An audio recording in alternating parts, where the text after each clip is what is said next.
Hello दोस्तों, स्वागत है आपका अपने YouTube चैनल ऑनलाइन राज फिजिक्स में। दोस्तों, आज के इस वीडियो में हम पढ़ाने वाले हैं कूलम्ब का नियम या बिंदु आवेशों के बीच लगने वाले बल, यानी कि बिंदु आवेशों के बीच लगने वाला जो बल होता है उस बल के बारे में कूलम्ब साहब ने ही इस नियम का प्रतिपादन किया था, जिसे कूलम्ब का नियम कहा जाता है। दोस्तों, पिछले वीडियो में आप लोग को हम चार्जिंग प्रोसेस के बारे में बताए थे। चार्जिंग की प्रोसेस 3 प्रोसेस होती है: charging by friction, charging by conduction, charging by induction. यानी कि घर्षण के द्वारा आवेशन, चालन द्वारा आवेशन और प्रेरण द्वारा आवेशन। ये तीनों आवेश के बारे में, आवेशन की विधियों के बारे में आप लोग को बताया गया है। दोस्तों, अगर इस वीडियो को आपने नहीं देखा है तो आप प्लेलिस्ट में जाकर के इस वीडियो को देख सकते हैं। आप बिल्कुल बेहतर तरीके से समझ सकेंगे कि चार्जिंग की जो प्रोसेस होती है वह किस प्रकार से होती है, कितनी होती है, वो आपको बिल्कुल और बिल्कुल एक नए अंदाज में वहाँ पे बताया जा चुका है। जरा एक बार जाकर विजिट करेंगे प्लेलिस्ट में। तो चलिए आज की इस वीडियो की मैं शुरुआत करता हूं। चलिए देखते हैं कि कूलम्ब का नियम क्या होता है। कूलम्ब का नियम क्या होता है? दोस्तों, आपने 11th क्लास में, 9th क्लास में गुरुत्वाकर्षण जरूर पढ़े होंगे। गुरुत्वाकर्षण बल फिजिक्स की दुनिया में उसका भी एक राज होता है। अगर आप फिजिक्स पढ़ते हैं तो ये जरूर और जरूर इस बल के बारे में जानते होंगे, जिसका गुरुत्वाकर्षण का खोज जो न्यूटन साहब को माना जाता है, न्यूटन ने इसका खोज किया था। और अगर आप पढ़ रहे हैं तो आप जरूर और जरूर जाने होंगे। वहाँ पे एक चीज़ बताया गया था कि दो वस्तुओं के बीच क्या होता है कि बल लगती है। दो वस्तुओं के बीच लगने वाले जो आकर्षण बल होता है उस बल को हम लोग गुरुत्वाकर्षण बल बोलते हैं। और वहाँ पे उस नियम भी बताया गया था कि दो वस्तुओं के बीच लगने वाला आकर्षण बल दोनों वस्तुओं के मात्रा के गुणनफल के समानुपाती होते हैं एवं बीच के दूरी के वर्गों के व्युत्क्रमानुपाती होते हैं। तो सिर्फ बात वहाँ पे थी कि सिर्फ और सिर्फ आकर्षण होती थी वहाँ पे।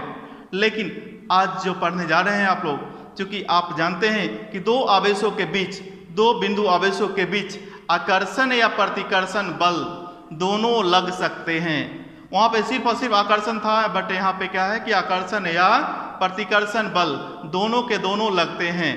तो अब डिपेंड करता है कि कैसा प्रोसेस है, किस सिचुएशन है, सिचुएशन पे डिपेंड करता है। अगर लाइक चार्ज होंगे, अगर समान आवेश होंगे, धन आवेश या ऋण आवेश होंगे तो कौन सा बल लगेगा? तो प्रतिकर्षण बल लगेगा। आपको बताया गया था कि प्लस प्लस में क्या होता है, धन आवेश, और धन आवेश में क्या होता है, तो प्रतिकर्षण बल लगता है। जबकि असमान चार्ज यानी कि प्लस और माइनस में आपको बताए थे कि धन आवेश और ऋण आवेश में अपोजिट चार्ज जैसे ही होते हैं तो दोनों में क्या होता है? प्यार मोहब्बत। मीन्स दोनों में क्या होता है? फोर्स ऑफ अट्रैक्शन लगते हैं, दोनों में आकर्षण होते हैं। जान लीजिए दोनों में दोस्ती होता है। जबकि प्लस प्लस और माइनस माइनस में दुश्मनी होता है। वो कभी भी एक दूसरे के करीब नहीं आ सकते हैं, बिल्कुल एक दूसरे को अपोज करते हैं। तो यहाँ भी जरा ध्यान देंगे कि क्या होता है। मान लिया जाए कि एक पॉइंट चार्ज यहाँ पर, एक पॉइंट चार्ज ए है, एक पॉइंट चार्ज यहाँ पर क्या है? बी है दूसरा। जरा ध्यान दीजिएगा, इसके बीच की दूरी को अगर हम लोग मान ले कि दोनों के बीच की दूरी अगर क्या है? आर है। मान लिया जाए, इस पर मान लिया जाए कि चार्ज क्या है, तो कोई भी चार्ज रहे, क्योंकि उस सिचुएशन पे डिपेंड करेगा। जब क्वेश्चन आएंगे तो ध्यान दीजिएगा। तो क्या होता है कि यहाँ पर मान लिया जाए कि Q है, इस पर भी आवेश क्या है? Q2 है, इस पर क्या है? Q1 है। तो दोनों के बीच तो कोई ना कोई फोर्स लगेंगे। अगर सेम है तो प्रतिकर्षण बल, अगर अपोजिट है तो आकर्षण बल, कोई ना कोई तो बल होगा ही ना। तो ये बल क्या होता है? तो ये बल जो होंगे, देखिए कूलम्ब के नियम के अनुसार दो बिंदु आवेशों के बीच लगने वाला आकर्षण या प्रतिकर्षण बल जो होता है यानी कि दोनों के बीच जो लगने वाला, ये दोनों बल, दोनों बिंदु आवेश है, दोनों के बीच जो लगने वाला जो आकर्षण बल होगा या प्रतिकर्षण बल होगा वह क्या होगा, तो दोनों ये बल जो होगा क्या होगा, ये दोनों बल के, ये दोनों बिंदु आवेशों के जो परिमाण है, तो परिमाण क्या है, Q1 एवं Q2 है, तो दोनों के परिमाण के मात्रा के गुणनफल के समानुपाती होते हैं। यह जो बल होगा समानुपाती होंगे Q1 एवं Q2 के, दोनों के जो गुणनफल होगा ना उसी के ये समानुपाती होंगे यह बल। दैट मीन्स कहने का मतलब कि दोनों का परिमाण जितना ज्यादा होगा बल उतना ही ज्यादा लगेगा, दोनों का परिमाण Q1 एवं Q2 का वैल्यू जितना कम लगेगा बल उतना ही कम लगेंगे। जान लीजिए कि एक समानुपाती है, ये बढ़ेंगे तो ये भी बढ़ेंगे, सिंपल। जबकि क्या होते हैं कि बीच के दूरी के वर्गों के व्युत्क्रमानुपाती होते हैं, अर्थात कहने का मतलब जो बीच का जो दूरी है ना, तो बीच की दूरी क्या है, r है, r का वर्ग, तो r का वर्ग के व्युत्क्रमानुपाती, तो व्युत्क्रम बोले तो इसके बटा में हो जाएंगे, व्युत्क्रमानुपाती हो गए। देख लीजिए यही है आपका, ये है कूलम्ब का नियम, यही है कूलम्ब का नियम। इतना ही से आप समझ जाओगे। दोस्तों अगर याद नहीं हो कूलम्ब का नियम तो एक बार सिर्फ और सिर्फ इसको जरूर याद रखेंगे, ये अगर याद होंगे तो जान लो कूलम्ब का नियम आपको याद है।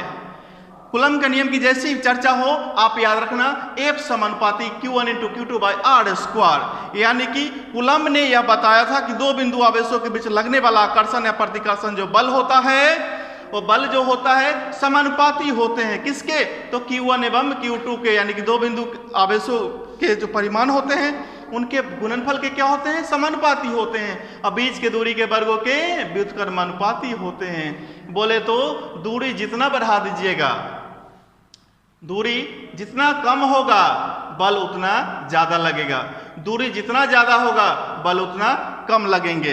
अर्थात ये क्या होते हैं, एक दूसरे के व्युत्क्रमानुपाती हैं, तो जान लीजिए दूरी बढ़ेगा तो बल घटेगा, बल बढ़ेगा तो दूरी घटेगा। जान लीजिए बल बढ़ेगा तो दूरी घटेगा, व्युत्क्रम है तो स्वाभाविक है, जान लो कि नेचर दोनों का अपोजिट होगा। तो ये होता है, आपको जरा ध्यान देंगे इसको। अगर हम लोग आगे बढ़ाने चाहेंगे तो क्या हो जाएंगे, F आप सब लोग जानते हैं कि अगर समानुपाती हटेंगे, जैसे ही ये समानुपाती हटेंगे तो हम लोग कोई ना कोई एक कांस्टेंट ले लेंगे। कांस्टेंट हम लोग ले लीजिए Q1 into Q2 by R square,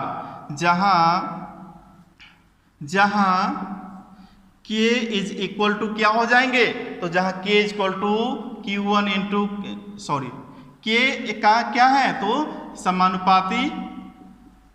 समानुपाती नियतांक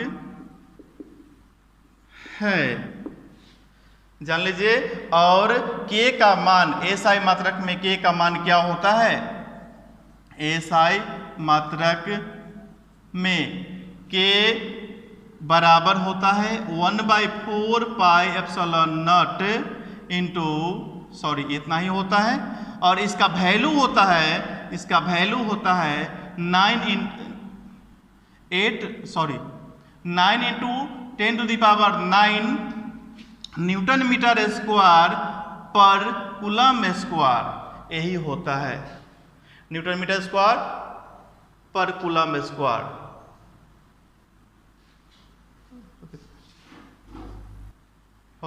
अब इसको हम लोग इस प्रकार से लिख सकते हैं, ये देयर या F जो होता है इक्वल हो जाएंगे K के बदले में हम लोग ये वाला लिख सकते हैं 1/4 pi epsilon naught into Q1 into Q2 by R square.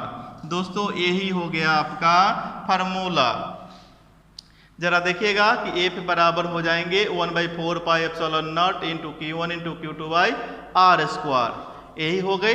अब जरा हम लोग ध्यान देंगे कि एप्सिलॉन नॉट क्या होती है। जहां एप्सिलॉन नॉट,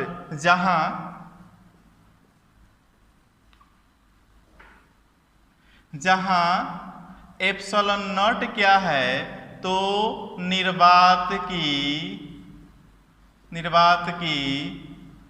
चुंबकशीलता होती है। तो चलिए आइए देखते हैं हम लोग एप्सिलॉन नॉट जो होती है निर्वात की चुंबकशीलता होती है, इसका वैल्यू होता है 8.85 × 10⁻⁻12 कूलम स्क्वायर न्यूटन पर न्यूटन मीटर स्क्वायर। चलिए आइए देखते हैं हम लोग इसका मात्रक क्या होते हैं। ये एप्सिलॉन नॉट का मात्रक बीमा एवं यहाँ पर जो होता है के जो होता है समानुपाती नियतांक है या कूलम नियतांक भी इसको हम लोग बोल सकते हैं और इसको स्थिर वैद्युत नियतांक भी बोलते हैं। तो के और एप्सिलॉन नॉट दोनों का क्या होता है कि हम लोग अभी मात्रक बीमा दोनों निकालना सीख रहे हैं। पॉज कीजिए। देखिए ये क्या होता है कि स्थिर वैद्युत नियतांक या कूलम नियतांक इसको बोलते हैं के। अब जस्ट और जस्ट देखें आप लोग, और के का मात्रक निकालना हम लोग सीख रहे हैं। जरा ध्यान देंगे कि क्या होता है। अभी हम जस्ट और जस्ट आप लोग को बताए थे कि के बराबर होता है के into Q1 into Q2 by R square. जरा ध्यान देंगे आप लोग, अगर चाहे तो क्या कर सकते हैं, K into Q1 into Q2 by equal to FR square, ये हो जाएंगे। और यह क्या हो सकता है कि k equal to FR square by Q1 into Q2। तो जरा ध्यान देंगे ये क्या हो जाएंगे, तो ये F का क्या मात्रक होता है, F बोले तो फोर्स, फोर्स का मात्रक होता है न्यूटन। ये क्या होता है आपका R स्क्वायर, R बोले तो क्या है, दूरी है, डिस्टेंस है, नहीं तो क्या हो जाएंगे मीटर स्क्वायर। और ये क्या हो जाएंगे नीचे कूलम इंटू कूलम, तो क्या हो जाएंगे newton metre square by coulomb square, या हम लोग लिख सकते हैं न्यूटन मीटर स्क्वायर पर कूलम स्क्वायर। इस प्रकार से लिख सकते हैं, या ऐसे भी लिख सकते हैं न्यूटन मीटर स्क्वायर कूलम, और ये -2 पावर आप दे सकते हैं, इसको भी हम लोग पर कूलम स्क्वायर बोल सकते हैं। ये हो गया और इसका मात्रक हो गया ये। और इसी का अगर आप बीमा निकालना चाहेंगे तो बीमा क्या हो जाएंगे, जरा ध्यान देंगे, बीमा डायमेंशन, जरा ध्यान देंगे,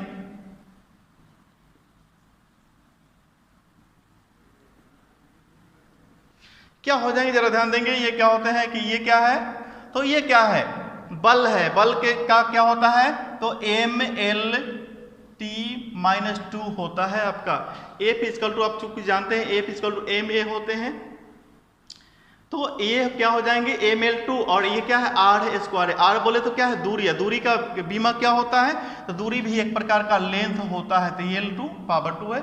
बाई क्या हो जाएगा, ये कूलम है, कूलम का क्या होता है, तो AT, कूलम बोले तो आवेश है, आवेश का क्या होता है, तो AT होती है। जरा ध्यान देंगे, स्क्वायर है तो स्क्वायर कर देंगे, जरा ध्यान दीजिएगा। तो अब क्या हो जाएंगे, अब क्या हो जाएंगे कि ML ये 1 ये 2 तो 3 हो जाएंगे, T पर पावर ये -2 हो जाएंगे, -2 तो रहेंगे।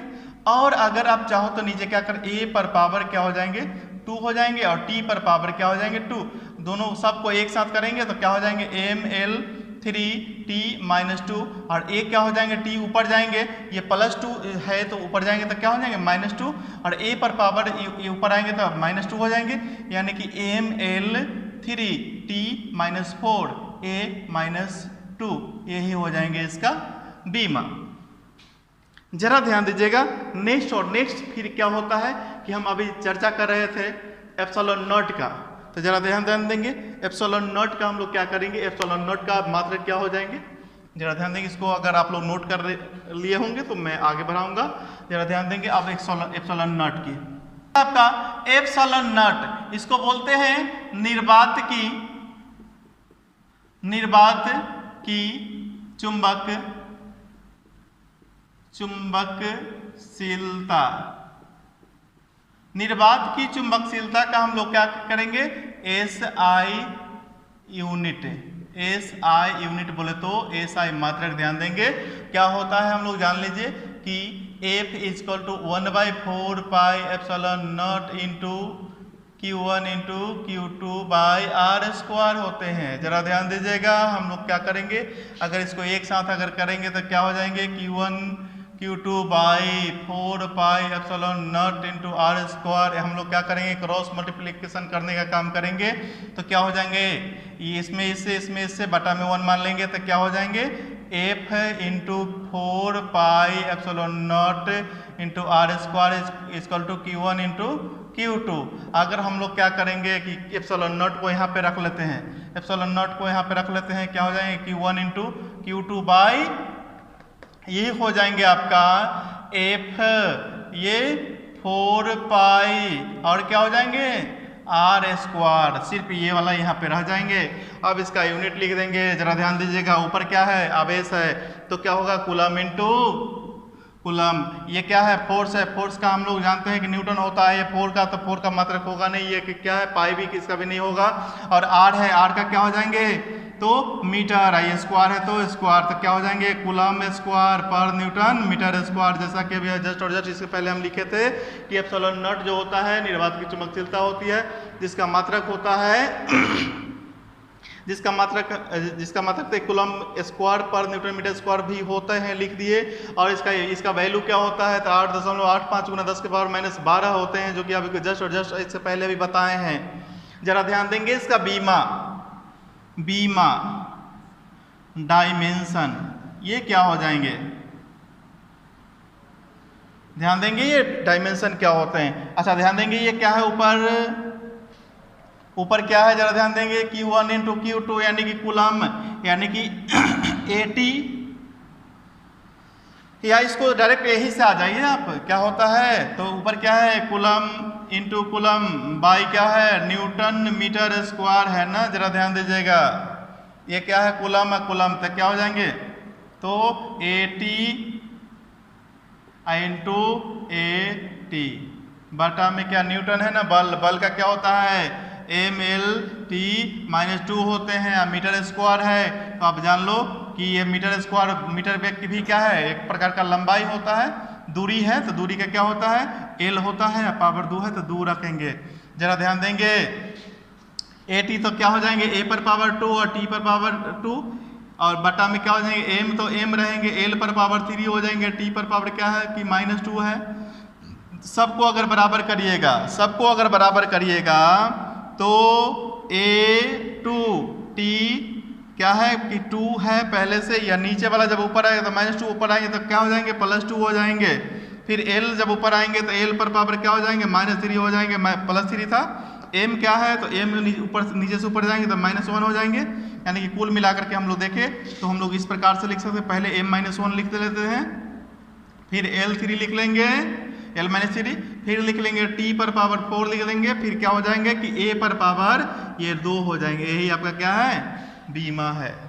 चलिए ध्यान देंगे दोस्तों, आज के इस वीडियो में हम लोग सिर्फ कूलम के नियम के बारे में एप्सिलॉन नॉट के वैल्यू जाने हैं, एप्सिलॉन नॉट का मात्रक जाने हैं, और हम लोग क्या होता है कि समानुपाती नियतांक यानी कि कूलम नियतांक यानी कि स्थिर वैद्युत नियतांक K का वैल्यू जाने हैं, K का मात्रक जाने हैं, K का बीमा जाने हैं, और ये होता है कि कूलम का नियम क्या होता है। कूलम के नियम के बारे में मैंने पूरा विस्तार से समझाने का प्रयास किया हूं दोस्तों, और आज के इस वीडियो कैसा लगा आप लोग कमेंट करके बताइएगा, और अगर अभी तक इस चैनल को आप सब्सक्राइब नहीं किए हैं तो ज़रूर एक बार सब्सक्राइब करें और बेल आइकन को दबाएं। अगर अच्छा लगे तो दोस्तों को भी शेयर करेंगे और एक लाइक के साथ कमेंट में अंगूठा दीजिएगा। दोस्तों अगर आपको अच्छा लगे तो ज़रूर और ज़रूर एक बार लाइक कीजिएगा, ताकि मुझे भी मेहनत करने में थोड़ा सा भी ये नहीं लगे कि हाँ मैं मेहनत कर रहा हूँ, मुझे लगे कि हाँ आप लोग जब खुश होते हैं, आप लोगों का जब लाइक देखता हूँ तो मुझे बहुत और बहुत खुशी मिलती है। तो इस प्रकार का हौसला बढ़ाने के लिए एक लाइक अंगूठे के साथ कमेंट में दीजिएगा। धन्यवाद।